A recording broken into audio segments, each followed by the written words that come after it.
Hello there. Welcome to Medical Microbiology.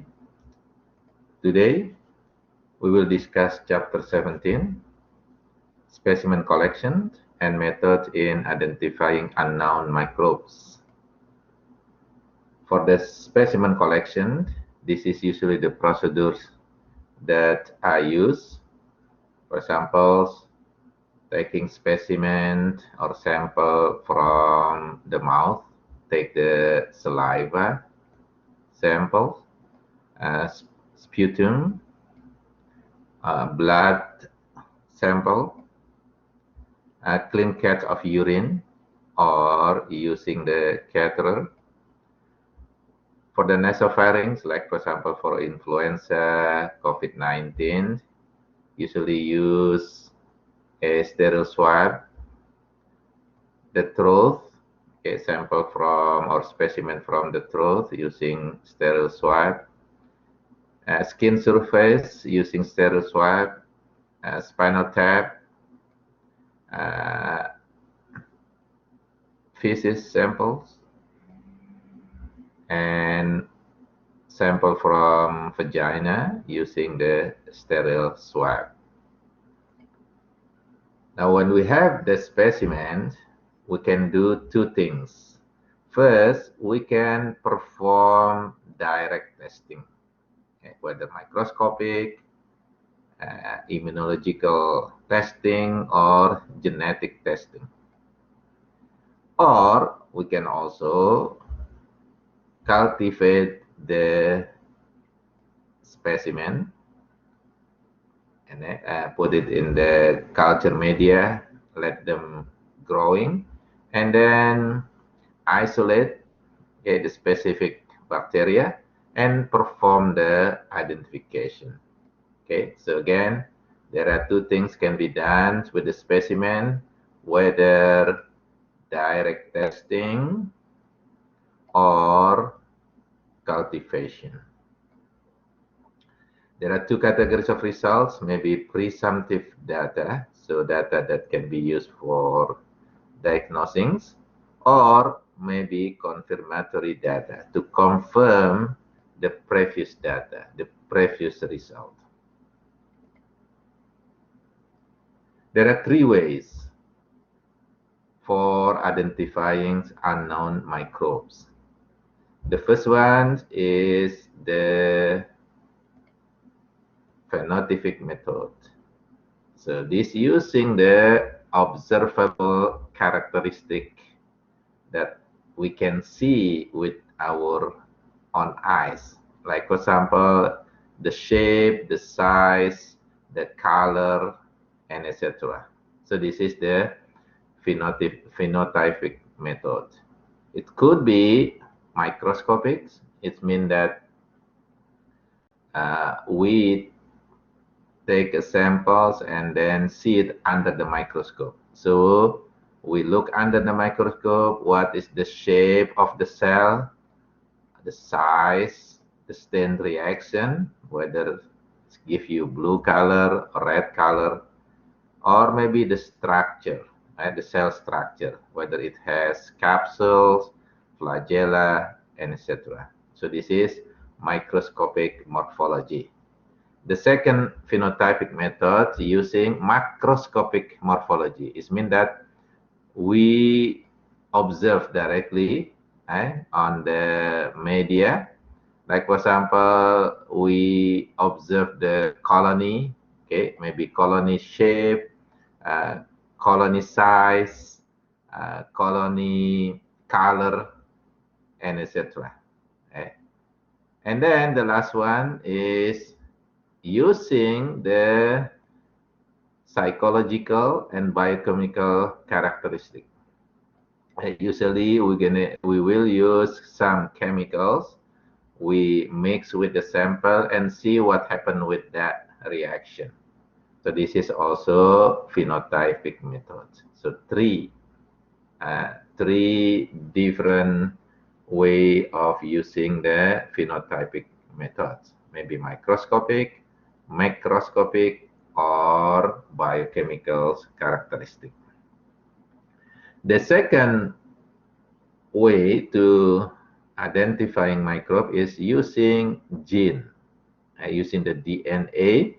This is what we call the genotypic method. So assess the genetic makeup of the microbes in the sample.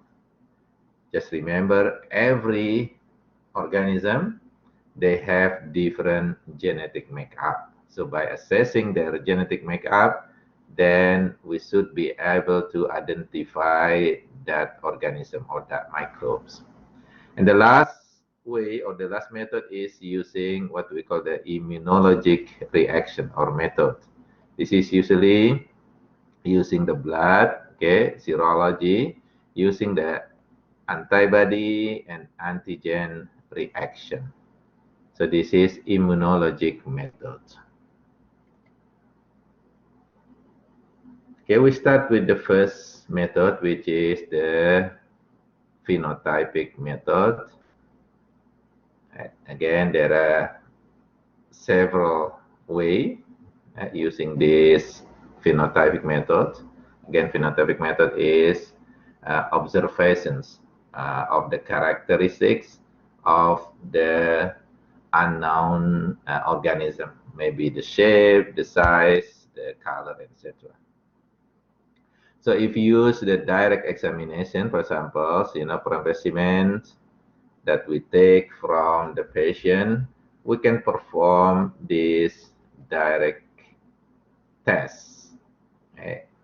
For example, from the specimen, then we make or we prep the slide for microscopic assessment using the microscope, or using special or certain type of staining like gram staining, acid fast staining, or using some immunofluorescence antibody.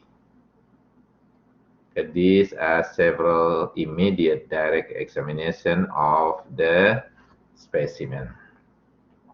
Or maybe the specimen can be cultivated first, culture in the lab, and then after 24, 48 hours, we test the culture media. Okay, we test the culture that growing in that media. Okay, so we isolate, for example, the specific microbes and perform biochemical testing of that growing microbes on the media.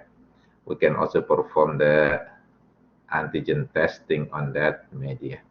So these tests, okay, coming after culturing the organisms.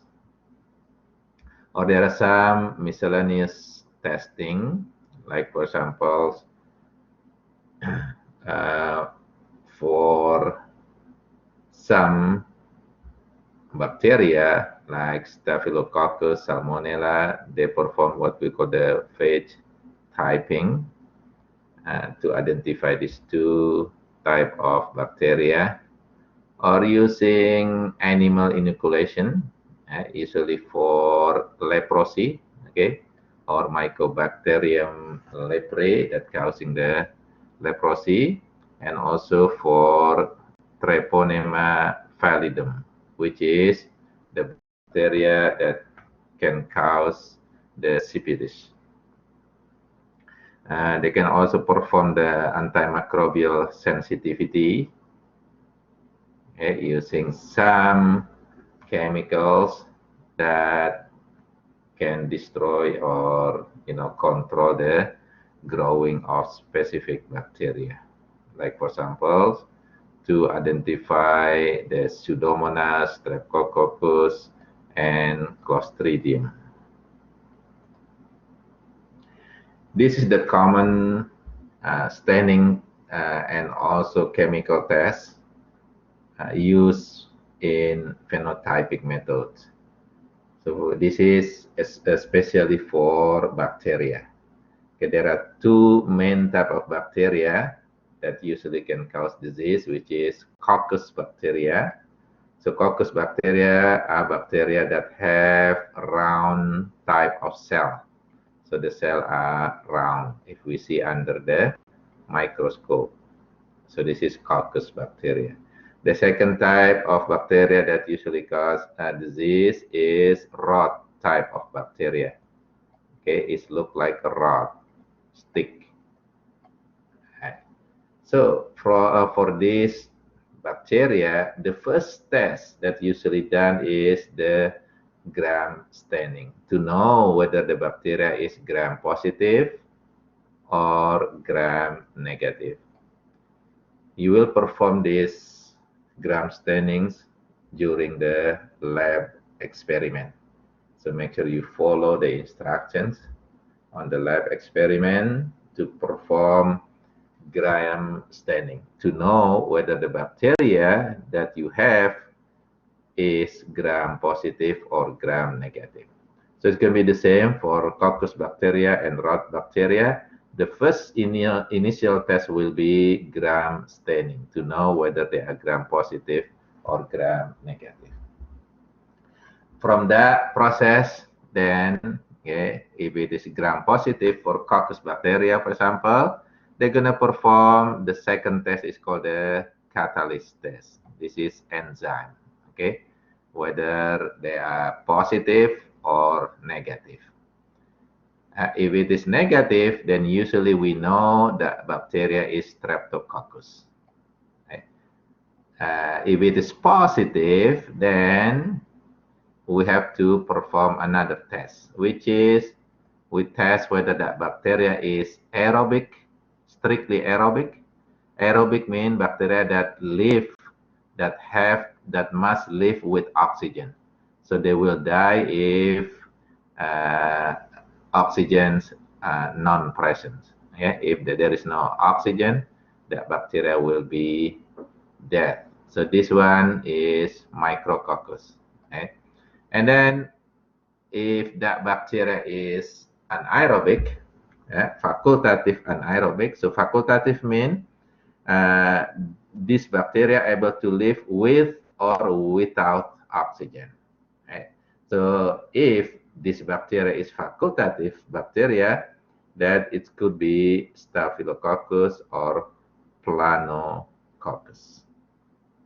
Okay, so this is identification for gram positive coccus bacteria. If it is gram negative, okay, that can be done with oxidase test, and then with the catalyst test, the same thing with this one, okay, aerobic, anaerobic, oxidase, catalase, and then finally we will know the species of that bacteria. So if you see, this method is actually using what we call the dichotomous scheme. Okay, it's a schematic. It's like a fork. So always go two results, positive or negative, positive or negative. The same thing with the rod bacteria. If it is gram positive, then there will be test for whether that bacteria have spores or not. So spore former test. If they do have spore, then they are mostly Bacillus or Clostridium. Okay. If it is non-sporal, then there will be another test, especially for the TB, okay, tuberculosis bacteria. The test is called the acid fast test. For non-TB, then the test will be non-acid fast test. And then we're going to also see under the microscope whether they do have regular shape or non-regular shape of bacteria. So, and after that, you should be able to find or identify the bacteria that we have in the sample. The same thing if it is rod gram negative, then there will be aerobic and oxidase test to know whether it is Pseudomonas or alkaligene. If it is facultative, remember facultative means this bacteria able to live with or without oxygen. The next test will be whether that bacteria motile or able to move, or non-motile bacteria. If it's non-motile, it is going to be Shigella, Klebsiella, and etc. Okay, so this is usually the phenotypic method used for identifying bacteria. Again, you actually will do these experiments, okay, on the lab experiment testing. Okay, so during the lab, most of the activity will be identifying the bacteria that can cause disease. For the genotypic method, there are several procedures using the genetic probes. So using some small single-stranded DNA or RNA, what we call the probes, to identify some pathogen. This could be using the method what we call the fluorescent in situ hybridization or FISH, or using pulsed field gel electrophoresis. So in our class, we don't really perform this activity. But if you taking the, for example, lab, okay, on the some medical testing, you might use this test to identify some bacteria or microbes. The second procedure using polymerase chain reaction or PCR. This is kind of the most common genetic or genotype methodology that used right now, including for testing viruses and other microbes like bacteria. For example, if you see this, this is a virus, HIV. So HIV can be identified using the PCR. Also, Lyme disease. So Lyme disease is actually bacteria. So bacteria pathogens can be also identified during using the PCR. Human papilloma viruses, HPV, can also identified using the PCR. Same thing with the tuberculosis and hepatitis. So PCR is a very sensitive procedure to identify many type of pathogenic microbes. The next one, usually using what we call the RNA sequencing. This is usually for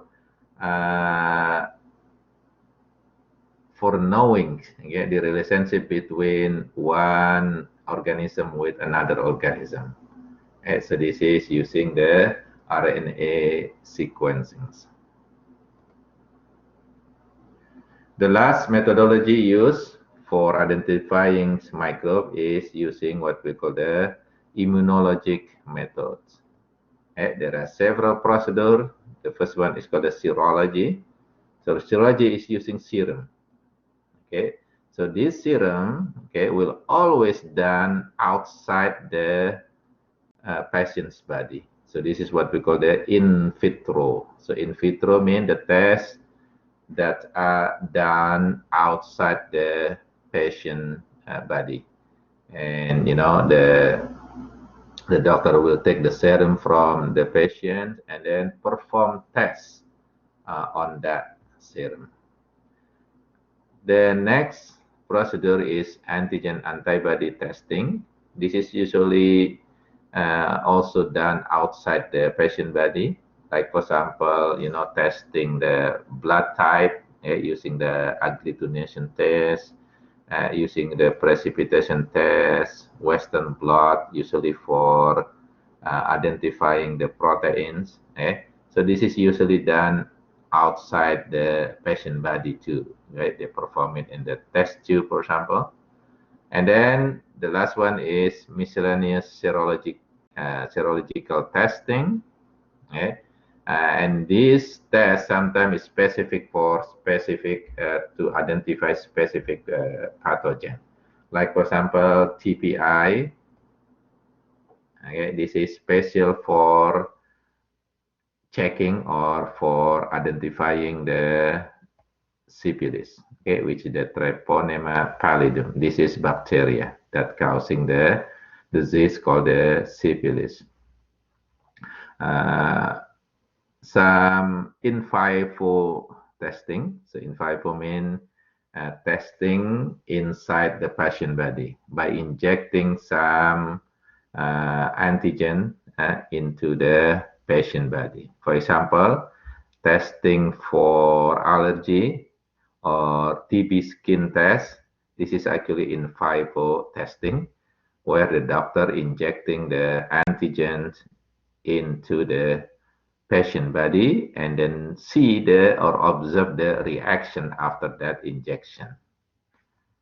Or using some fluorescence antibody, so the antibody tagged with some fluorescence chemicals, and then it will be shown in the results. Or using the immunoassay, okay? If it is using the radioactive isotope to label the antibodies, that process is called the radioimmunoassay or RIA. And if they use the enzyme, specific enzyme that will bind to the antibody, then that process is going to be called the enzyme link immunosorbent assay or ELISA. Okay, so these are the immunological methods for identifying bacteria. This is additional information for identifying viruses. Okay, so for the viruses, there are several ways to identify. First, observe the sign and symptom. So we can observe this outside, yeah, in the body, for example. Like for example, cold sore, you should be able to see the sign and symptom of cold sore, especially around the lips. Okay, the sign will be, you will see the bumpy things around the lips, and the symptoms, okay, especially for the patient, they will feel itchy around this place. Okay, and we can take sample directly from that area and then perform direct microscopic examination. Usually for viruses, they're going to use the electron microscope because viruses are very, very small. Or we can also take that sample and then cultivate, okay? Growing in a spatial media, so cultivation. Just remember, for viruses, you cannot grow them on the agar media like bacteria because they need living cell, okay, in order to grow. Therefore, the cultivation of viruses usually inside the living cell, maybe like embryo or maybe under cell culture, okay, or maybe in the animal. Okay, so that's the cultivation for viruses. And we can also perform the serological analysis, okay, using the serum and then test with the antigen or some chemicals, and also with genetic analysis. Like we mentioned before, usually bacteria and viruses, they can use the PCR. So PCR is one of the most sensitive tests used for identifying viruses and also some bacteria. I think that's all for chapter 17. So this is just introductions of several methods that use for identifications of microbes, including bacteria and viruses. Again, in the lab experiments, you will be able to perform that activity And then from that activity, you should be able to get more understanding about the results, about the test, and about the diagnosing the disease. And also to identify the pathogens in the samples. Okay, so I hope you will enjoy the lab experiment activities. So there will be 20 lab activities.